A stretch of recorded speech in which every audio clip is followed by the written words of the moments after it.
বিরোধী পার্টিতে দাঁড়িয়েছে, মনোনয়নপত্র জমা দিয়েছে, তাদেরকে জামানত জব্দ করতে হবে। জামানত জব্দ ত্রিপুরাবাসী করতে পারে।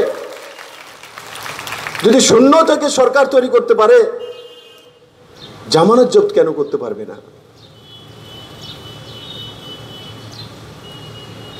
অবশ্যই বাতাবরণ তৈরি হয়ে গেছে। জনজাতিরা একতরফা ভারতীয় জনতা পার্টি আর নরেন্দ্র মোদীকে ভোট দেবে, সে লহর তৈরি হয়ে গেছে ত্রিপুরাতে। তফসিলি জাতিরা একতরফা ভারতীয় জনতা পার্টি নরেন্দ্র মোদীকে ভোট দেবে। পুরো ত্রিপুরাতে মোদী লহর উঠেছে। আমি ত্রিপুরা প্রত্যেকটি প্রান্তে যাই। কালকে বনমালীপুরের মহিলা মোর্চার আইটি ইনচার্জ নাকি